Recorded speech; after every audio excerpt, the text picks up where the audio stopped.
streets with strange names: Coffee Yard, Great Lane, and Nether Hontot Lane. Those are some very English names. Yes. Like, I want to say like hip hip cheerio, you know? And it's a really interesting dig. There was lots of archaeology dating all the way back to the earliest years of York's history in the 1st century when the Romans turned up here. But looking at the Viking Age specifically, there were a small group of burials there from the vanished church of St. Denis. You won't see that anymore now, you'll see a slum necklace. I think around that instead. Hey, that's a worshipping place for some people, you know? So these burials here, these are two of those burials that have displayed. So let's talk about this first burial here. You might notice the lower half of the body is not here. It's kind of hard to miss, yeah. He was not chopped in half by Viking or anything like that. Only the upper part of his body was recovered on this hillside. And like the Copperhead woman we just mentioned, he's in that same kind of 45 plus age bracket, so can't be too precise, but he's lived to a fairly decent age for this time period. You also see the coffin with him as well. So clearly a man of some status, and of course coffins are great because we can do dendrochronology, tree dating. So this shows something like the last quarter of the 9th century, the first quarter of the 11th century, so again sounds pretty Viking age to me. Much lower than source as well, very active, low carbon. So looking at the remains that we have there, some things worth mentioning are his 5 dental abscesses. Ouch. Yeah, so not the best dental hygiene for this person. We also know that he probably had poor nutrition or disease in childhood, judging by pitting on the eye sockets. There's some fractures on one of his vertebrae, suggesting he fell over at some point. A bit of joint disease as well, but perhaps the most interesting thing the archaeologists have identified is they've studied facial characteristics on his skin. They're suggesting he wasn't African or mixed ancestry. That's really interesting. I mean, we do, you know, the evidence suggests that York was a very multicultural place, provided and got quite a lot of different languages spoken and things. So it's really nice that the actual physical evidence that we found, you know, from the Viking Age is that people were of different kind of ethnicities around here. So we know that he has African ancestry, but using that kind of the fancy isotopic analysis, can we tell if he was from Africa? So the results do not point to a childhood in Africa, so we'd expect to see a different kind of profile of Africa. They actually look like he probably was from your bit, or a very, very similar city, judging by the very high levels of lead in his body. Lots of pollution here in the Viking Age. So he might well be born and bred here in your bit, essentially. So it looks like possibly he may have had an African parent or grandparent.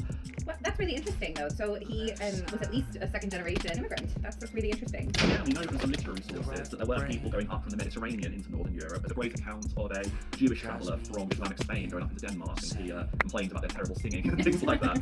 So there is definite contact between northern Europe, the Mediterranean, and Africa beyond that, of course, as well. So far, you've told us about a Scandinavian woman who immigrated to Norfolk, and you've told us about a man of mixed race ancestry. What can you tell us about our third skeleton here? She's also from the Swangate dig, wasn't she? Yes, so same burial site as the second skeleton. And this woman here is a bit younger. She was aged 26 to 35 when she died. And she was buried in a coffin as well. You mentioned the dendrochronology, or tree ring dating of the last skeleton. Were we able to do that on this coffin as well? Yeah, it is very, very similar. Yeah, Viking Age. Definitely a Viking. Yeah. So whether she's a Viking in the sense of Scandinavian is a question, though, I suppose, because once again, isotopic analysis has been carried out on this person, and these suggest a rural childhood in a limestone region of inland Yorkshire. So it looks like she's a Yorkshire lass, this girl. She could, of course, have Scandinavian ancestry, because the Vikings didn't just come into the city and leave the city walls, they settled the countryside as well. Equally, she could, of course, also be of, I guess, Anglian stock as well, or mixed race and Scandinavian. She has very low levels of lead in her body, unlike the Julia skeleton, which suggests she lives in a nice, clean, rural area. But then she's moved to the city, and of course been exposed to the nasty stuff that's about her. Toxicity of city living. Yeah, there's evidence of a dietary shift as well. So she shifts from this kind of rural inland diet to the diet of urban York. There's evidence of stress and lack of nutrients there in early childhood. And there's actually quite a bit of fossilised plaque on all of her teeth, showing signs of poor dental care, but thankfully not 5 abscesses like the previous skeleton. She just needed to do a better job flapping. Yeah. And of course, this skeleton and the previous one, both are in coffins, both in the churchyard of St. Denis Church, so presumably these people are any Christians as well. So no Thor's hammers or anything buried with them? Unfortunately not. I think one other grave from this site did have some grave goods that weren't very exciting, to be honest. It was a belt buckle and a little knife. So for the right person, very excited, I'm sure, but I tend to brag about the belt buckle of St. Denis. So these look like these are going to be Christian burials. They were, as mentioned earlier, possibly associated with the Christian churchyard, not 100% certain. Nothing like the Ossiver ship burial, unfortunately. Well, so I was going to say, I mean, popular culture depicts Viking, funerals and things, pushing a big boat out into a river and then shooting a flaming arrow at them. Now, I imagine that doesn't leave behind a tremendous amount of archaeological evidence, but is this not how most people were buried? So the Vikings are quite a wide and varied culture, of course. They cover a very wide area of the world, and also it's quite a long time period, 8th century to 11th century. So there isn't really a standard type of Viking funeral practice. Yeah. So the boat burning kind of style of funeral, that pops up a few times in our literary sources. So for example, Ibn Fadlan describes one in great detail. Even in mythology it sometimes pops up. We've got Balder as a boat burning burial, with funeral. And there's all sorts of other things that we find archaeologically though. So less extravagant cremations probably happen without wasting a perfectly good boat. You get people buried individually, people buried in groups. Sometimes graves are marked out with something like a stone, sometimes they're not marked out. Sometimes you get grave goods, sometimes you don't get grave goods. And there's just all sorts of different types of funeral practices. So we don't have any giant longship here, unfortunately, patch of treasure or anything like that. There's that nice belt, by the way. Yeah. There's that nice little knife blade. But it just goes to show how diverse and the rich variety of different types of people lived in the Viking Age. All sorts of different cultural practices, different religious beliefs as well. I mean, that's not totally out of the realm of possibility and reasoning, really, is it? Because we're the same now. Some people are buried, some people are cremated, some people are turned into paintings and rings and trees and stuff, Yeah, you know? I guess so, yeah. So no doubt in the future we'll find a few more Viking Age burials. We don't have too many that we found yet in York, quite possibly because the Vikings are making use of these churchyards, which are still in use today, or have beautiful historical buildings built on top of them. So we don't get a lot of opportunity to accidentally discover Viking burials. Quite in contrast to periods like the Romans, for instance. There are Roman burials all over the suburbs of York, which pop up all the time whenever any property redevelopments happen. And yeah, not too many Vikings by contrast, but maybe one day we'll find some rich fancy burials out there and also their ship or something, but sadly not quite yet. We just have these three very interesting educational individuals on display here. If you like this episode and want to learn more about the Vikings, then come visit the Jorvik Viking Centre, where you can enjoy sights, sounds and smells of the Viking Age. You can book your tickets at jorvikvikingcentre.co.uk. Don't forget to rate and review that Jorvik Viking Thing podcast on your podcast app. And if you enjoyed the show, share us with a friend. It's the best way to help support your favorite history podcast. To contact us for more information or ideas for future episodes, you can email us on podcast@yorkat.co.uk.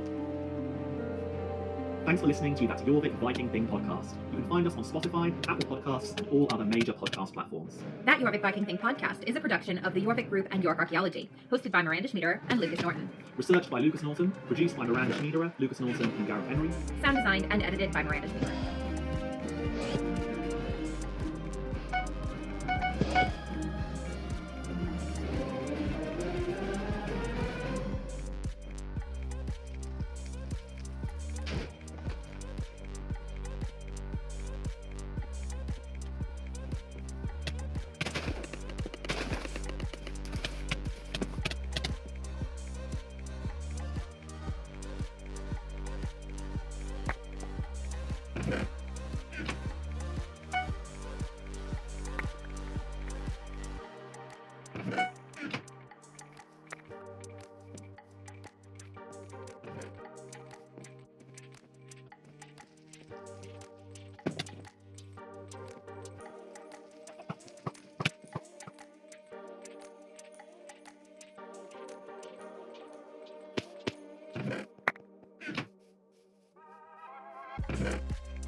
From the saga of Edel Scalabrimson.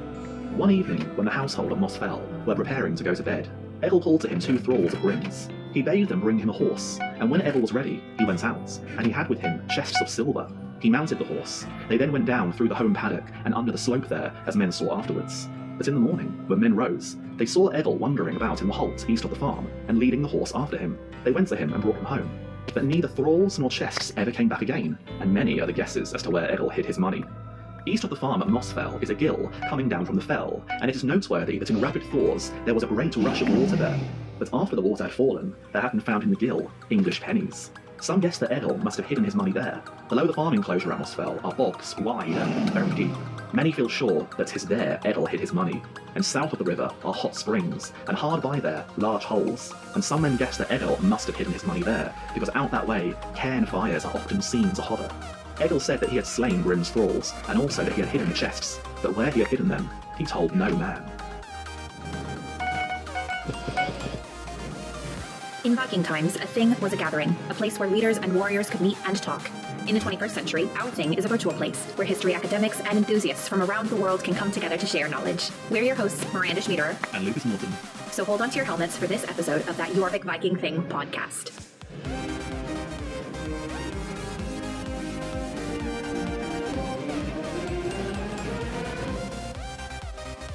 So today's the day I feel like a lot of our listeners have been waiting for. We get to talk about treasure. And while the collection of Viking objects that we've got on display at the Jorvik Viking Center is full of rare, unique finds, such as the famous Viking sock and of course the massive Viking poo, archaeologists at Coppergate didn't actually find a lot of precious metal, just some stray individual coins. Unfortunately, there were no hoards of Viking Age silver that were buried at Coppergate, but sometimes other museums generously loan us treasure hoards to go on display in the galleries of the Jorvik Viking Center. And thankfully, these really brighten up our collection of Viking Age wooden cups and skeletons. So in recent years, we've had on display at the Jorvik Centre the Watlington Hoard, which is a 9th century hoard from Oxfordshire, believed to be connected to the Viking Great Heathen Army's invasion of the area. We also have an ongoing display of part of the Houghton Moor Hoard too, which is an 11th century hoard from Lancashire, dating to the reign of King Canute, that powerful Viking Age king who ruled over both Denmark and England. And starting from the 8th of February this year, we're very excited that the Silverdale Hoard will be going on display at the Jorvik Viking Center. It's an early 10th century hoard of silver objects kindly being loaned to us by Lancashire County Museum Service.